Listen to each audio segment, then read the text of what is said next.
मेरे प्यारे देशवासियों, नमस्कार। कोरोना की दूसरी वेव और दूसरी वेव से हम भारतवासियों की लड़ाई जारी है।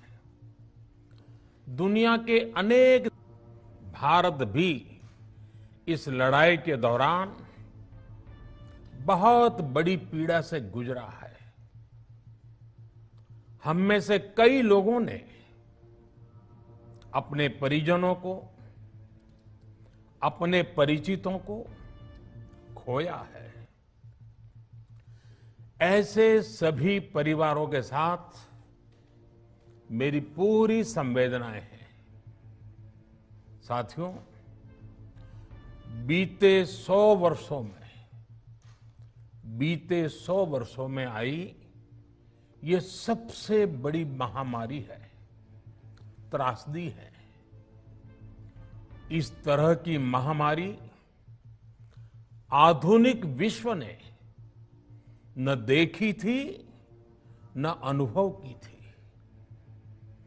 इतनी बड़ी वैश्विक महामारी से हमारा देश कई मोर्चों पर एक साथ लड़ा है। कोविड अस्पताल बनाने से लेकर आईसीयू बेड्स की संख्या बढ़ानी हो, भारत में वेंटिलेटर बनाने से लेकर टेस्टिंग लैब्स का एक बहुत बड़ा नेटवर्क तैयार करना हो, कोविड से लड़ने के लिए बीते 1.25 साल में ही देश में एक नया हेल्थ इंफ्रास्ट्रक्चर तैयार किया गया है। सेकंड वेव के दौरान अप्रैल और मई के महीने में भारत में मेडिकल ऑक्सीजन की डिमांड अकल्पनीय रूप से बढ़ गई थी। भारत के इतिहास में कभी भी इतनी मात्रा में मेडिकल ऑक्सीजन की जरूरत कभी भी महसूस नहीं की गई। इस जरूरत को पूरा करने के लिए युद्ध स्तर पर काम किया गया। सरकार के सभी तंत्र लगे। ऑक्सीजन रेल चलाई गई, एयरफोर्स के विमानों को लगाया गया, नौसेना को लगाया गया। बहुत ही कम समय में लिक्विड मेडिकल ऑक्सीजन के प्रोडक्शन में 10 गुना से ज्यादा बढ़ाया गया। दुनिया के हर कोने से, जहां कहीं से भी जो कुछ भी उपलब्ध हो सकता था, उसको प्राप्त करने का भरसक प्रयास किया गया, लाया गया। इसी तरह जरूरी दवाओं के प्रोडक्शन को कई गुना बढ़ाया गया। विदेशों में जहां भी दवाइयां उपलब्ध हो, वहां से उन्हें लाने में कोई कोर कसर बाकी नहीं छोड़ी गई। साथियों, कोरोना जैसे अदृश्य और रूप बदलने वाले दुश्मन के खिलाफ लड़ाई में सबसे प्रभावी हथियार कोविड प्रोटोकॉल है। मास्क, 2 गज की दूरी और बाकी सारी सावधानियां, उसका पालन ही है।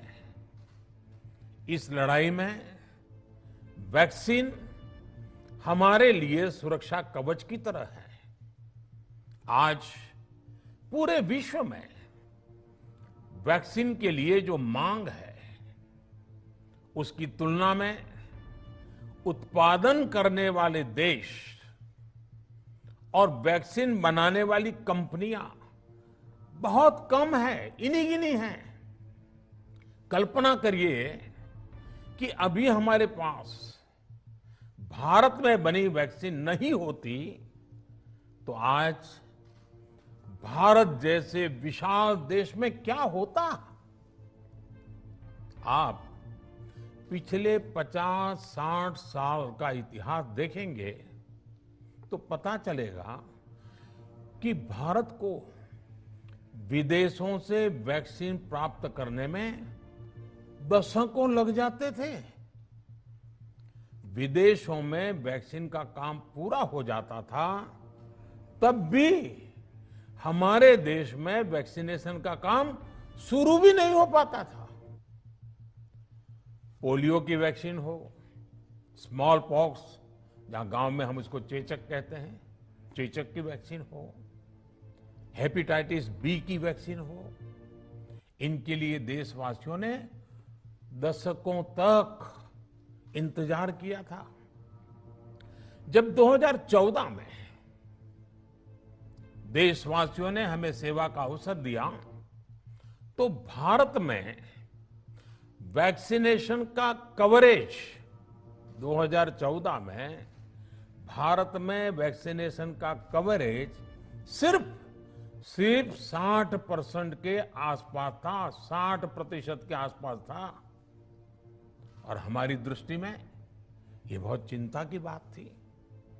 जिस रफ्तार से भारत का टीकाकरण कार्यक्रम चल रहा था, उस रफ्तार से देश को 100% टीकाकरण कवरेज का लक्ष्य हासिल करने में करीब करीब 40 साल लग जाते हैं। हमने इस समस्या के समाधान के लिए मिशन इंद्रधनुष को लॉन्च किया। हमने तय किया कि मिशन इंद्रधनुष के माध्यम से युद्ध स्तर पर वैक्सीनेशन किया जाएगा और देश में जिसको भी वैक्सीनेशन की जरूरत है उसे वैक्सीन देने का प्रयास होगा। हमने मिशन मोड में काम किया और सिर्फ 5-6 साल में ही वैक्सीनेशन कवरेज 60% से बढ़कर 90% से भी ज्यादा हो गई। 60 से 90, यानी हमने वैक्सीनेशन की स्पीड भी बढ़ाई और दायरा भी बढ़ाया। हमने बच्चों को कई जानलेवा बीमारियों से बचाने के लिए कई नए टीकों का भी भारत के टीकाकरण अभियान का हिस्सा बना दिया।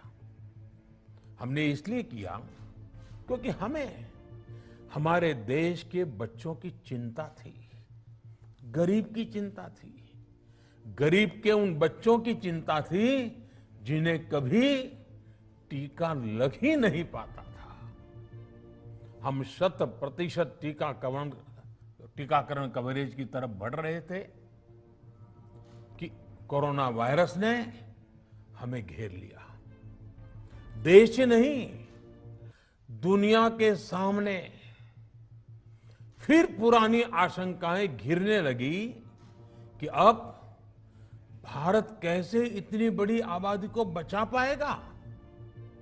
लेकिन साथियों, जब नीयत साफ होती है, नीति स्पष्ट होती है, निरंतर परिश्रम होता है, तो नतीजे भी मिलते हैं। हर आशंका को दरकिनार करके भारत ने 1 साल के भीतर ही एक नहीं बल्कि 2 made in India vaccine launch कर दी। हमारे देश ने, देश के वैज्ञानिकों ने ये दिखा दिया कि भारत बड़े बड़े देशों से पीछे नहीं है। आज जब मैं आपसे बात कर रहा हूं तो देश में 23 करोड़ से ज्यादा वैक्सीन की डोज दी जा चुकी है। 23 करोड़। साथियों, हमारे यहां कहा जाता है विश्वासेन सिद्धिः, विश्वासेन सिद्धिः, अर्थात हमारे प्रयासों में हमें सफलता तब मिलती है जब हमें स्वयं पर विश्वास होता है। हमें पूरा विश्वास था कि हमारे वैज्ञानिक बहुत ही कम समय में वैक्सीन बनाने में सफलता हासिल कर लेंगे। इसी विश्वास के चलते जब हमारे वैज्ञानिक अपना रिसर्च वर्क कर ही रहे थे, तभी हमने लॉजिस्टिक्स और दूसरी तैयारियां शुरू कर दी थी। आप सब भली भांति जानते हैं कि पिछले साल यानी एक साल पहले, पिछले साल अप्रैल में जब कोरोना के कुछ ही हजार केस थे, उसी समय वैक्सीन टास्क फोर्स का गठन कर दिया गया था। भारत के लिए वैक्सीन बनाने वाली कंपनियों को सरकार ने हर तरह से सपोर्ट किया। वैक्सीन निर्माताओं को क्लिनिकल ट्रायल में मदद की गई, रिसर्च और डेवलपमेंट के लिए जरूरी फंड दिया गया। हर स्तर पर सरकार उनके साथ कंधे से कंधा मिलाकर चली। आत्मनिर्भर भारत पैकेज के तहत मिशन कोविड सुरक्षा के माध्यम से भी उन्हें हजारों करोड़ रुपए उपलब्ध कराए गए। पिछले काफी समय से देश लगातार जो प्रयास और परिश्रम कर रहा है, उससे आने वाले दिनों में वैक्सीन की सप्लाई और भी ज्यादा बढ़ने वाली है। आज देश में 7 कंपनियां विभिन्न प्रकार की वैक्सीन का प्रोडक्शन कर रही है। 3 और वैक्सीन का ट्रायल भी एडवांस स्टेज पे चल रहा है। वैक्सीन की उपलब्धता बढ़ाने के लिए दूसरे देशों की कंपनियों से भी वैक्सीन खरीदने की प्रक्रिया को तेज किया गया है। इधर हाल के दिनों में कुछ एक्सपर्ट्स द्वारा हमारे बच्चों को लेकर भी चिंता जताई गई है। इस दिशा में भी 2 वैक्सीन का ट्रायल तेजी से चल रहा है। इसके अलावा अभी देश में एक नेजल वैक्सीन पर भी रिसर्च जारी है। इसे सिरिंज से न देकर नाक में स्प्रे किया जाएगा। देश को अगर निकट भविष्य में इस वैक्सीन पर सफलता मिलती है, तो इससे भारत के वैक्सीन अभियान में और ज्यादा तेजी आएगी। साथियों, इतने कम समय में वैक्सीन बनाना अपने आप में पूरी मानवता के लिए बहुत बड़ी उपलब्धि है, लेकिन इसकी अपनी सीमाएं भी हैं। वैक्सीन बनने के बाद भी दुनिया के बहुत कम देशों में वैक्सीनेशन प्रारंभ हुआ और ज्यादातर समृद्ध देशों में ही शुरू हुआ। WHO ने वैक्सीनेशन को लेकर गाइडलाइंस दी। वैज्ञानिकों ने वैक्सीनेशन की रूपरेखा रखी और भारत ने भी जो अन्य देशों की बेस्ट प्रैक्टिसेस थी, विश्व स्वास्थ्य संगठन WHO के मानक थे, उसी आधार पर चरणबद्ध तरीके से वैक्सीनेशन करना तय किया। केंद्र सरकार ने मुख्यमंत्रियों के साथ हुई अनेकों बैठकों से जो सुझाव मिले, संसद के विभिन्न दलों के साथियों द्वारा जो सुझाव मिले, उसका भी पूरा ध्यान रखा। इसके बाद ही ये तय हुआ कि जिन्हें कोरोना से ज्यादा खतरा है, उन्हें प्राथमिकता दी जाएगी। इसलिए ही हेल्थ वर्कर्स, फ्रंटलाइन वर्कर्स, 60 वर्ष की आयु से ज्यादा के नागरिक, बीमारियों से ग्रसित 45 वर्ष से ज्यादा आयु के नागरिक, इन सभी को वैक्सीन पहले लगनी शुरू हुई है।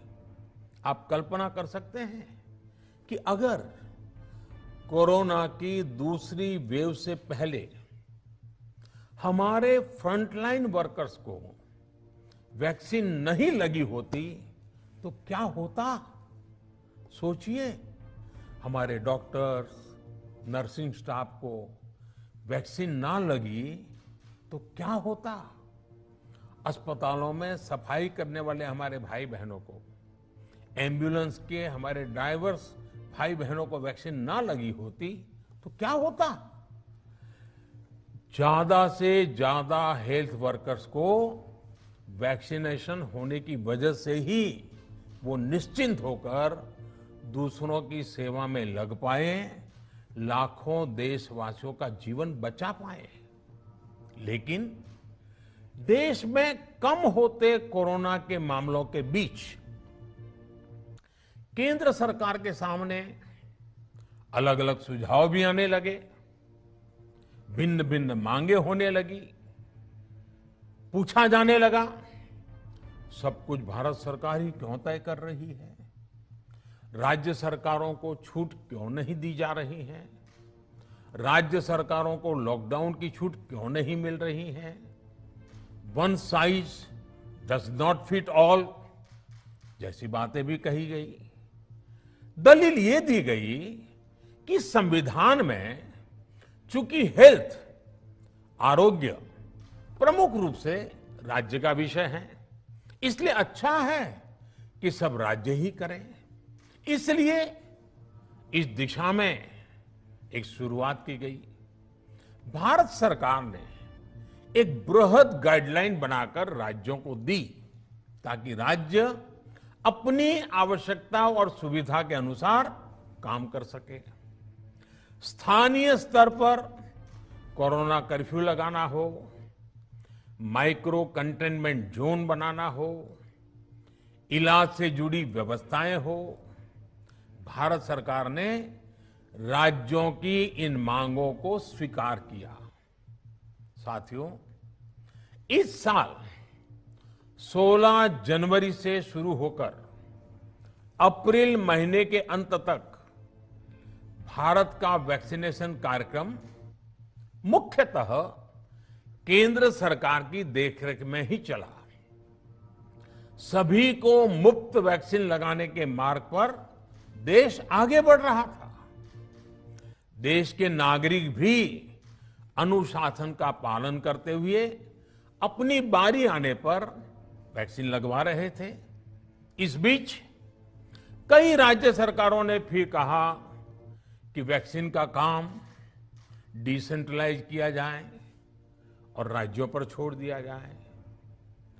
तरह तरह के स्वर उठे, जैसे कि वैक्सीनेशन के लिए एज ग्रुप क्यों बनाए गए।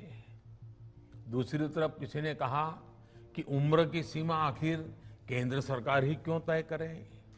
कुछ आवाजें तो ऐसी भी उठी कि बुजुर्गों का वैक्सीनेशन पहले क्यों हो रहा है। भांति भांति के दबाव भी बनाए गए। देश के मीडिया के एक वर्ग ने इसे कैंपेन के रूप में भी चलाया। साथियों, काफी चिंतन मनन के बाद इस बात पर सहमति बनी कि राज्य सरकारें अपनी तरफ से भी प्रयास करना चाहती हैं, तो भारत सरकार को क्यों इतराज हो और भारत सरकार इतराज क्यों करे। राज्यों की इस मांग को देखते हुए, उनके आग्रह को ध्यान में रखते हुए 16 जनवरी से जो व्यवस्था चली आ रही थी, उसमें प्रयोग के तौर पर एक बदलाव किया गया।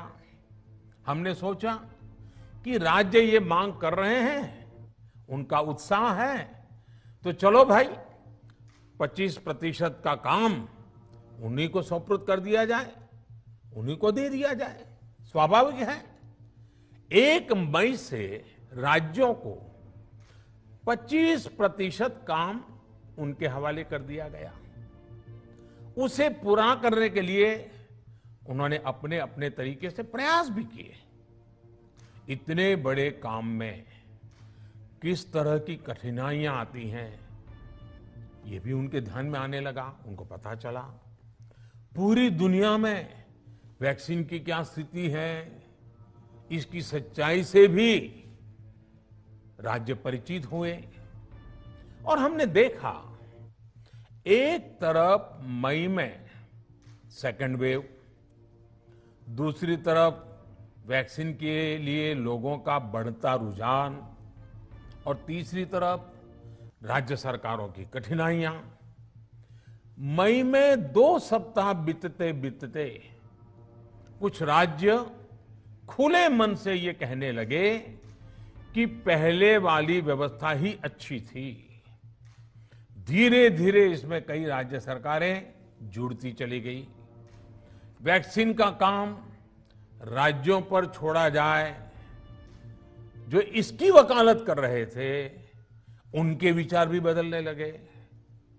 एक अच्छी बात रही कि समय रहते राज्य पुनर्विचार की मांग के साथ फिर आगे आए। राज्यों की इस मांग पर हमने भी सोचा कि देशवासियों को तकलीफ ना हो, सुचारू रूप से उनका वैक्सीनेशन हो। इसके लिए 1 मई के पहले वाली, यानी 1 मई के पहले 16 जनवरी से अप्रैल अंत तक जो व्यवस्था थी, पहले वाली पुरानी व्यवस्था को फिर से लागू किया जाए। साथियों, आज ये निर्णय लिया गया है कि राज्यों के पास वैक्सीनेशन से जुड़ा जो 25% काम था, उसकी जिम्मेदारी भी भारत सरकार उठाएगी। ये व्यवस्था आने वाले 2 सप्ताह में लागू की जाएगी। इन 2 सप्ताह में केंद्र और राज्य सरकारें मिलकर नई गाइडलाइंस के अनुसार आवश्यक तैयारी कर लेंगी। संयोग है कि 2 सप्ताह बाद 21 जून को ही अंतर्राष्ट्रीय योग दिवस भी है। 21 जून सोमवार से देश के हर राज्य में 18 वर्ष से ऊपर की उम्र के सभी नागरिकों के लिए भारत सरकार राज्यों को मुफ्त वैक्सीन मुहैया कराएगी। वैक्सीन निर्माताओं से कुल वैक्सीन उत्पादन का 75% हिस्सा भारत सरकार खुद ही खरीदकर राज्य सरकारों को मुफ्त देगी। यानी देश की किसी भी राज्य सरकार को वैक्सीन पर कुछ भी खर्च नहीं करना होगा। अब तक देश के करोड़ों लोगों को मुफ्त वैक्सीन मिली है। अब 18 वर्ष की आयु के लोग भी इसमें जुड़ जाएंगे। सभी देशवासियों के लिए भारत सरकार ही मुफ्त वैक्सीन उपलब्ध करवाएगी।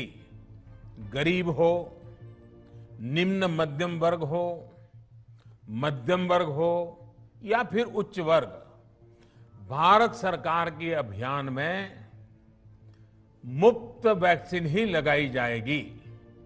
हां, जो व्यक्ति मुफ्त में वैक्सीन नहीं लगवाना चाहते, प्राइवेट अस्पताल में वैक्सीन लगवाना चाहते हैं, उनका भी ध्यान रखा गया है।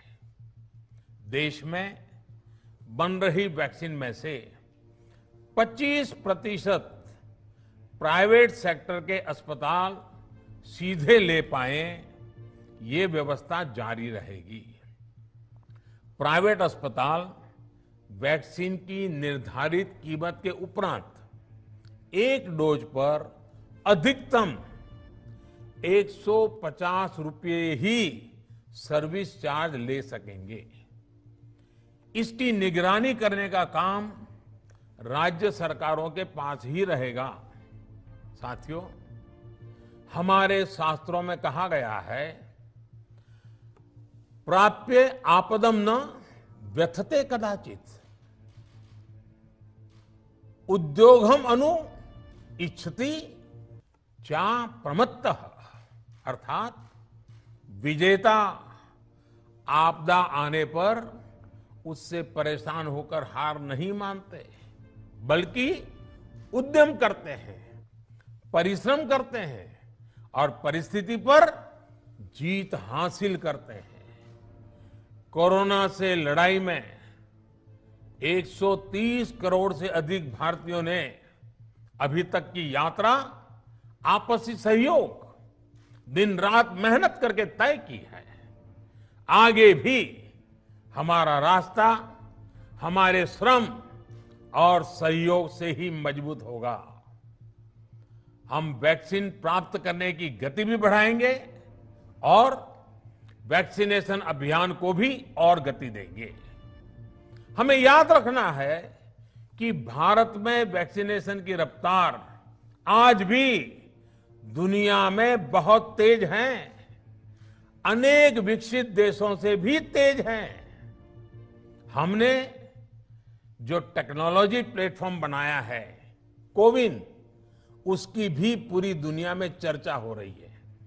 अनेक देशों ने भारत के इस प्लेटफॉर्म को इस्तेमाल करने में रुचि भी दिखाई है। हम सब देख रहे हैं कि वैक्सीन की एक एक डोज कितनी महत्वपूर्ण है। हर डोज से एक जिंदगी जुड़ी हुई है। केंद्र सरकार ने ये व्यवस्था भी बनाई है कि हर राज्य को कुछ सप्ताह पहले ही बता दिया जाएगा कि उसे कब कितनी डोज मिलने वाली है।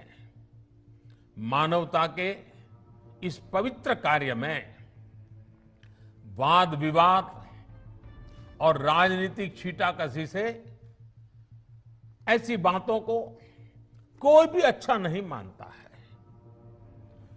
वैक्सीन की उपलब्धता के अनुसार पूरे अनुशासन के साथ वैक्सीन लगती रहे, देश के हर नागरिक तक हम पहुंच सके, ये हर सरकार, हर जनप्रतिनिधि, हर प्रशासन की सामूहिक जिम्मेदारी है।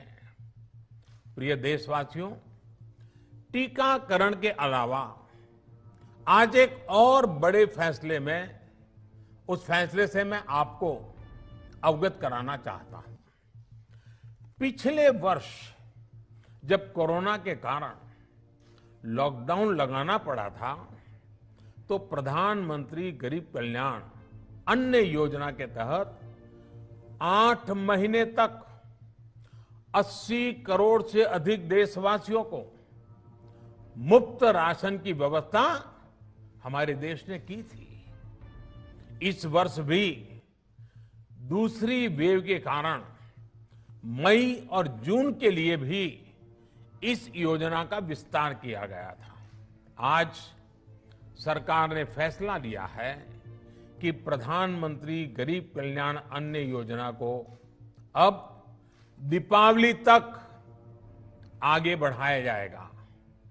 महामारी के इस समय में सरकार गरीब की हर जरूरत के साथ उसका साथी बनकर खड़ी है। यानी नवंबर तक 80 करोड़ से अधिक देशवासियों को हर महीने तय मात्रा में मुफ्त अनाज उपलब्ध होगा। इस प्रयास का मकसद यही है कि मेरे किसी भी गरीब भाई बहन को, उसके परिवार को भूखा सोना ना पड़े। साथियों, देश में हो रहे इन प्रयासों के बीच कई क्षेत्रों से वैक्सीन को लेकर भ्रम और अफवाहों की जानकारी चिंता बढ़ाती है। ये चिंता भी मैं आपके सामने व्यक्त करना चाहता हूं। जब से भारत में वैक्सीन पर काम शुरू हुआ, तभी से कुछ लोगों द्वारा ऐसी बातें कही गई जिससे आम लोगों के मन में शंका पैदा हो। कोशिश ये भी हुई कि भारत के वैक्सीन निर्माताओं का हौसला पस्त पड़ जाए और उनके सामने अनेक प्रकार की बाधाएं आए। जब भारत की वैक्सीन आई तो अनेक माध्यमों से शंका आशंका को और बढ़ाया गया। वैक्सीन न लगवाने के लिए भांति भांति के तर्क प्रचारित किए गए। इन्हें भी देश देख रहा है। जो लोग वैक्सीन को लेकर आशंका पैदा कर रहे हैं, अफवाहें फैला रहे हैं, वो भोले भाले भाई बहनों के जीवन के साथ बहुत बड़ा खिलवाड़ कर रहे हैं। ऐसी अफवाहों से सतर्क रहने की जरूरत है। मैं भी आप सबसे, समाज के प्रबुद्ध लोगों से, युवाओं से अनुरोध करता हूं कि आप भी वैक्सीन को लेकर जागरूकता बढ़ाने में सहयोग करें। अभी कई जगहों पर कोरोना कर्फ्यू में ढील दी जा रही है, लेकिन इसका मतलब ये नहीं कि हमारे बीच से कोरोना चला गया है। हमें सावधान भी रहना है और कोरोना से बचाव के नियमों का भी सख्ती से पालन करते रहना है। मुझे पूरा विश्वास है हम सब कोरोना से इस जंग में जीतेंगे। भारत कोरोना से जीतेगा। इन्हीं शुभकामनाओं के साथ आप सभी देशवासियों का बहुत बहुत धन्यवाद।